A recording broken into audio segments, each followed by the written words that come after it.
Hello guys, this is Manila Boy TV, point 27. Sa araw na ito ay itutur ko po kayo para umikot po dito sa aking maliit na tubuhan, taniman ng tubo. Kaya ano pang hinihintay, wala na po intro-intro, let's go. At dito na nga po tayo mga idol sa sinasabi ko na maliit na taniman ko ng tubo. Ayan, actually hindi pa gaanong malinis to, gawa ng magmula nung naabunuhan to ay hindi pa napapadamuhan. Pero papadamuhan din po natin to mga idol. Ang binhi po pala nito, ito po yung tinatawag na 524. No? Dito banda, hindi ko to tinaniman, gawa ng para yung mag-aabono po, papasok po dito yung sasakyan. Ayan, hanggang dyan lang din naman po. Tapos tubo na po yan dun sa dulo. Pag ganun po yan. Tara, ikot pa po tayo. Ayan o, ang tataba, di ba? Iikutin natin to mga idol. Sabayan nyo po ako. Gusto ko lang po isi-share pala sa inyo. Nung nagsimula ako dito mga idol, ay napakaliit lang po yung aking tinaniman ng tubo.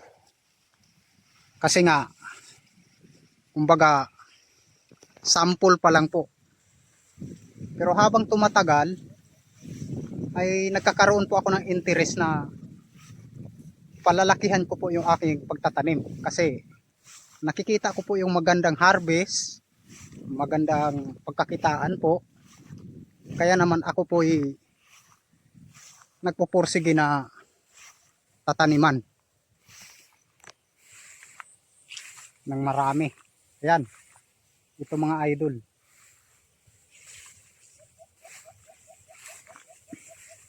Sa mga gustong mag-invest po ng tubo, mas maganda po to mga idol kaysa mag-i-invest ka ng anong bagay po.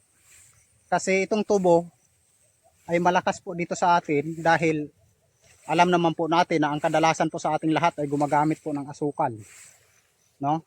Kaya hindi po siya mahirap i-market. Hindi mo na kailangang magpagod para sa market nito.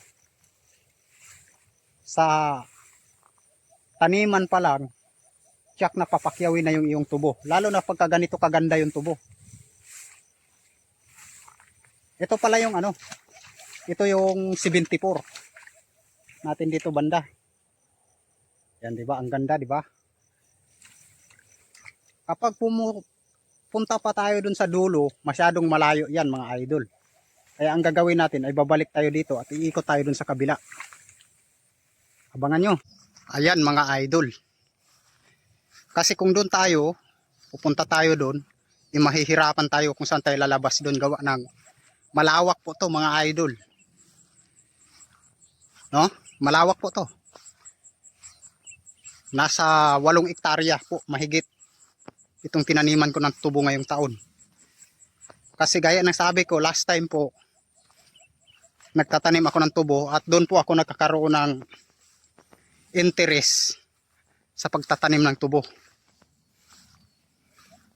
Kaya naman tinuloy-tuloy ko na hanggang sa lumawak yung taniman ko, rinuruling kong puhunan ko, at nagre-renta po ako ng matataniman ng tubo. Hanggang sa ganito na siya ngayon. No? Sa mga farmer po dyan,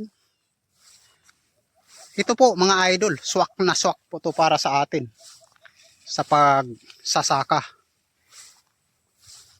Kung gusto nyo naman ng palay, pwede din po. Pero para kasi sa akin, mas maganda sa akin tong ganito. Dito ako na giging kampante sa pagtatanim ng tubo. No?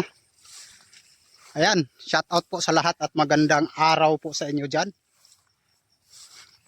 Dati po kasi ako mga idol, simpleng-simple lang po. Tanim ko po dati palay.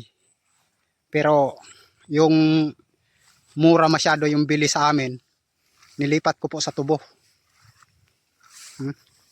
Ang lalaki ng puno. Diba? Yan. So ayan mga idol. Sana po nagbibigay motivation sa inyo to, ang pagtatanim ng tubo. Yan. 'Di ba? Sana po may natutunan tayo sa pagpa-farming ng tubo.